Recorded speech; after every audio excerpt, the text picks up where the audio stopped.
Miten ne sarjakuvat oikein syntyy? No tässä mä oon lähtenyt luonnostelemaan miten mä oon oppinut itse tunnesäätelytaitoja. Niin oon miettinyt sitä, tässä on tämmönen pieni lintu. Tähän varmaan sen takia tähän sarjakuvaan tuli lintuhahmo, kun mä oon jotenkin hirveästi samaistanut itseni lintuun jossain elämänvaiheessa.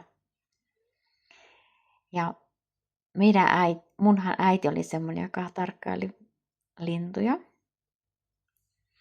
Mun mielestä silloin lapsena tai nuorena oli kiinnostunut enemmän linnuista kuin meistä lapsista. Tästä varmaan tuli tämä lintuhahmo. Tässä mä oon sitten, tää on tehty hyvin nopeasti ja mä oon silleen, niin mä piirrän tälle hyvin nopeasti ja luonnostelen ja näin vaan ja sitten kirjoitan siihen nopeasti tekstin.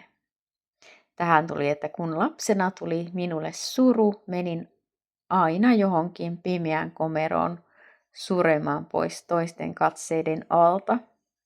Tämä oli mun keino silloin ihan lapsena. Lapsena tietenkin mä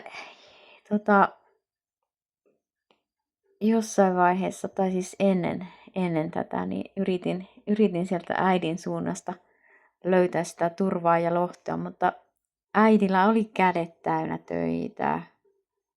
Meillä oli puutarhayritys. Sitten meillä oli eläimiä, lampaita. Oliko niitä 40 lammasta ja sitten vielä lehmä tai pari lehmää, tai siis toinen oli aina hieho.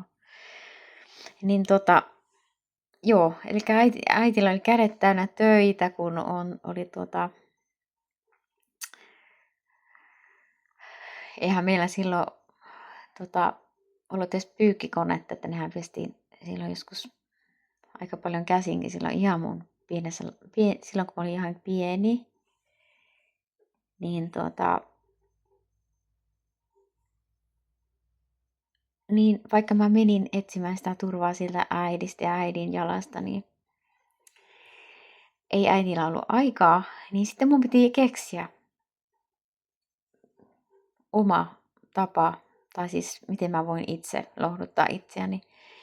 Niin mulle oli ne pimeät komerot sellaisia, ja etenkin äitin ja isän vaatekomero, ja mä kiipesin sinne äitin vaatekomeron hyllylle, siis äitin vaatehyllylle, ja kaivaudun sinne äitin vaatteiden sekaan.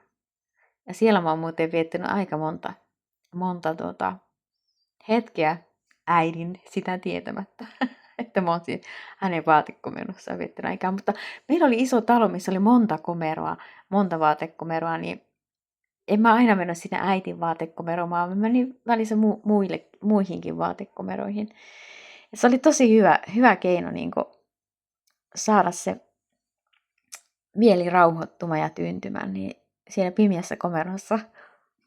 Että mä menin oikeasti sinne vapaaehtoisesti. Aatelkaa. Mä mietin, että mä olin oikeastaan aika viisas lapsi. Ja mä en pelännyt olla siellä pimeässä vaatekomerossa, vaan mä oikeasti koin siellä sitä turvaa. Mikä mulla hetkeksi, kun tuli se turvattomuuden tunne, niin mä löysin oikeasti sen aina sieltä komerosta. Ja siellä mä niin rauhoituin ja tyynyin ja sain sen lohdun. Ja sitten mä tulin sieltä oikeasti tosi niin innokkaana lauleen esiin iloisena, kiitollisuutta tunteen, onnellisena, uteliaana taas niin tutkimaan tätä maailmaa.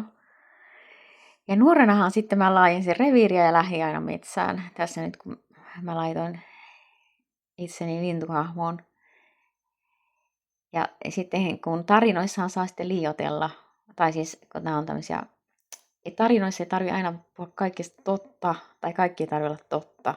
nuorena lensin messään ja löysin suojasan paikan kuusten oksien suojasta surulleni, niin eihän mä koskaan ole lentänyt, mutta kävelin metsään. Ja se pelkkä se käveleminen rauhoitti. Ja mähän siis seikkailin tosi laajasti siellä metsässä. Kävelin ojan pohjia, jokien pohja, kun oli vähän vettä. Siis mä tein tosi pitkiä matkoja, saatoin monta tuntia. Ja se aina auttoi. Mä olin siis aina siis semmoista, mä tulin sieltä monesti hyvin flow-tilassa takaisin. Siis oikein intoa puhkeen luovuutta. Ja mä monesti kirjoitin sitten sen jälkeen runoja, silloin kun olin 11-vuotiaasta eteenpäin. Sen jälkeen, kun tulin sieltä metsästä tai jostain pelloilta kävelemässä, että mä käytin tosi paljon aikaa. Tai siis se oli mulle se tämmöinen tehokkain keino löytää mielenrauha, rauhoittaa mun hermostoa, saada tasapaino takaisin, mennä metsään, mennä pellolle. Niin joo, se oli mun keino. Mutta olihan mulla siis tää piirtäminenkin tosi hyvin, siis varhain. Ja kirjoittaminen siis. Mä oon kirjoittanut tosi paljon päiväkirjaa, kaikenlaisia tarinoita, satuja, runoja, aivan valtavasti. Nuorena varsinkin sitä kirjoittamista, sitä tarvii. Ja mähän en ole mitenkään päiväkirjassani käyttänyt mitään sensuuria, vaan sieltä on tullut kaikki ulos semmosena, kun mä oon ne tuntenut. Et se on ollut tehokas mun keino purkaa ja pysyä hengissä.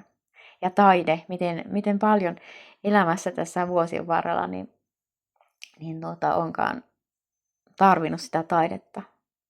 Se on ollut mun terapeutti, se tehokkainen. Tai siis sanotaan, että nämä kaikki, mitä mä nyt tässä kerron, niin tietenkään enää mun ei tarvitse mennä sinne komeron piiloon. Tai siis silleen joo, kyllä mä tiedostan sen, että kun mä lapsena opin semmoisen tavan yksin rauhoittaa omaa hermosta ja itseäni, niin mä tarvitsen sitä nykyäänkin aikuisena. Tai on aina tarvinnut, että mulle luontevampi tapa silloin, kun mä oon heikoimmillani, on vetäytyä vähän symbolisesti sinne pimeän komeroon. Ja mun mielestä se ei ole mikään huono asia. Että jos se tavallaan mulla on se, että mä en halua kuormittaa. Totta kai mä monesti soitan jollekin luottoystävälle.